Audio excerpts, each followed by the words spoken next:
और भारत अमेरिका संबंधों पर प्रधानमंत्री नरेंद्र मोदी के इस महत्वपूर्ण अमेरिकी दौरे पर चर्चा करने के लिए इस समय सुशांत सरीन सीनियर फेलो है ऑब्जर्वर रिसर्च फाउंडेशन के, वो हमारे साथ जुड़ रहे हैं। एम्बेसडर अशोक सज्जनहार पूर्व टॉप डिप्लोमेट है, वो हमारे साथ जुड़ रहे हैं। एम्बेसडर सज्जनहार, किस रूप में आप प्रधानमंत्री नरेंद्र मोदी के इस दौरे को देखते हैं, खासतौर पर तब जब अमेरिका में टैरिफ की बात को बहुत महत्वपूर्ण तरीके से उठाया जा रहा है?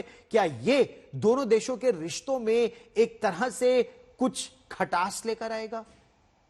जी बहुत शुक्रिया गौरव, मुझे आमंत्रित करने के लिए। देखिए, जब भी किसी रिश्ते में, चाहे इंडिविजुअल या नेशंस, देशों के बीच में जो अगर मुश्किलात आती है उसको एकदम बढ़ा चढ़ाकर बताया जाता है।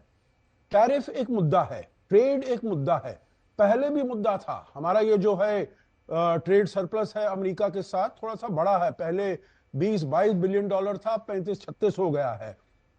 ऐसा नहीं है जो उसको डील नहीं किया जा सकता। मैं ये कहना चाहूंगा आपके लिए, आपके जो देखने वाले हैं, जो जो ऐसे मुद्दे हैं जो हम दोनों देशों को साथ में लाते हैं, वो कहीं ज्यादा महत्वपूर्ण है।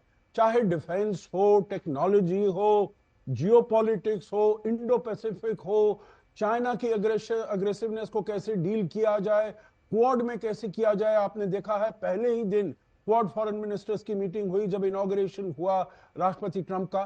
तो मैं ये कहूंगा जो बहुत ऐसे मुद्दे हैं जो कि हम दोनों को साथ में लाते हैं, बस एक ही मुद्दा है ट्रेड में, और उसमें भी हमने संकेत दिया है अपने बजट में that we are willing to talk business, जो हम आपसे नेगोशिएट करना चाहते हैं जी। और हमें मालूम है राष्ट्रपति ट्रंप तो एक ट्रांजैक्शनल है और उनसे हम बातचीत करने के लिए, इसलिए बहुत अच्छी बात है जो प्रधानमंत्री मोदी बिल्कुल शुरू में गए हैं, 3 सप्ताह के बाद उनके इनॉग्रेशन सेरेमनी के बाद। जी।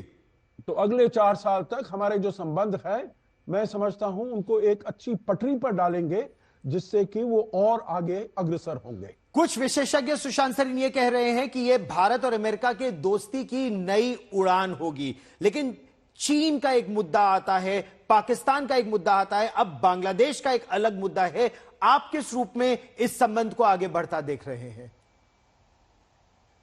गौरव, देखिए, भारत और अमेरिका दोनों इतने बड़े देश हैं कि कई अनेकों मुद्दे हमारे बीच में आएंगे। देखिए, आप आज से 6 महीने पहले तक रूस एक बहुत बड़ा मुद्दा था भारत और अमेरिका के बीच में, और कल और आज के बीच में आपको नजर आ रहा है कि अमेरिका ने रूस के साथ बातचीत शुरू कर दी है, यूक्रेन का हल की तरफ वो अग्रसर हो गए हैं, जिससे हमारे लिए चीन को लेकर के स्पेस बनती है। क्योंकि अगर रूस और चीन के बीच में कुछ भी दरार आती है तो वो हमारे फायदे में है। तो एक तो आप इस पहलू से देखें।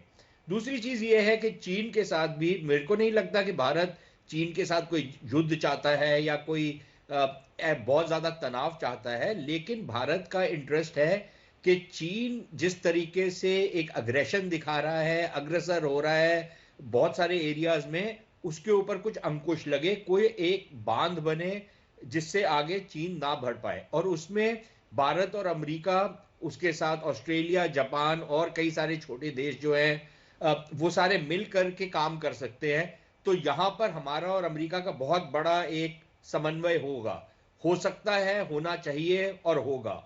क्योंकि ये भी याद रखिएगा, क्वाड जो बिल्कुल एक तरीके से मरी हुई ऑर्गेनाइजेशन थी, उसको काफी हद तक रिवाइव किया था डोनाल्ड ट्रंप ने अपने पहले टर्म में, तो वो दोबारा से हो। जहां तक पाकिस्तान का मामला है, यार हम लोग अपने आप को ना बिल्कुल घटिया स्तर पर ले आते हैं पाकिस्तान की बातें कर करके, क्योंकि पाकिस्तान अमेरिका के किसी भी रेडार स्क्रीन पे अभी नहीं है और अमेरिका को कोई इंटरेस्ट नहीं है पाकिस्तान में। लेकिन मैं ये मानता हूं कि जिस तरीके की नई अमेरिकी सरकार बनी है, जो डोनाल्ड ट्रंप के सबसे क्लोज सहयोगी हैं, वो तुलसी गाबार्ड हो, माइक वॉल्ट्स हो, मार्को रूबियो हो, अगर कैश पटेल आ जाते हैं एफबीआई में, वो हो, तमाम और आप लोगों को देख लीजिए, उनका पाकिस्तान के प्रति कोई बहुत अच्छा रवैया नहीं रहेगा। जो अब असिस्टेंट सेक्रेटरी बन रहे हैं साउथ और सेंट्रल एशिया के, उनकी एक किताब है पाकिस्तान किस तरीके से जिहाद का इस्तेमाल करता है और दहशतगर्दी फैलाता है दुनिया भर में। अब इस तरीके के लोग जब पिविटल पोजीशंस में आएंगे तो उसमें भारत और अमेरिका के बीच में काफी समन्वय बन सकता है। लेकिन अगर हम ये एक्सपेक्ट करते हैं कि अमेरिका बहादुर कोई बहुत सैंक्शंस लगाएगा पाकिस्तान के ऊपर या उनके ऊपर कोई यलगार करेगा, ये नहीं होगा। बांग्लादेश में जो कट्टरता बढ़ती जा रही है, जो डीप स्टेट सपोर्ट बांग्लादेश को मिल रहा था, अमेरिका के डीप स्टेट, जिस पर एक तरह से एलोन मस्क ने बड़ा प्रहार करना शुरू भी कर दिया है, क्या सुशांत सरीन आप उसमें बात आगे बढ़ती देख रहे हैं जो इन कट्टरपंथियों पर अंकुश लगेगा? कट्टरपंथ को, इस्लामी कट्टरपंथ को लेकर के ये जितने लोगों की मैंने आपसे बात की है या ट्रंप एडमिनिस्ट्रेशन को देखिए तो एक उनका बड़ा सख्त रवैया है, पहली बात।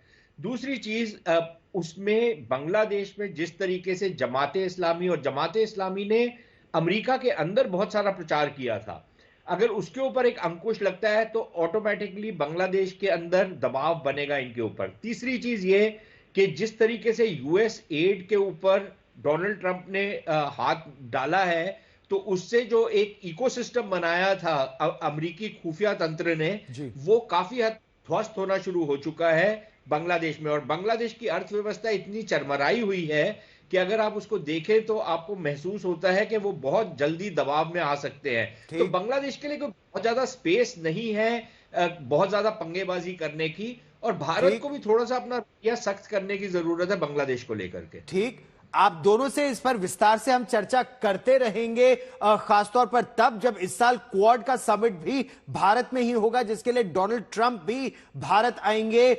उसमें ऑस्ट्रेलिया के प्रधानमंत्री और फ्रांस के प्रधानमंत्री भी भारत आएंगे प्रधानमंत्री नरेंद्र मोदी से मिलने।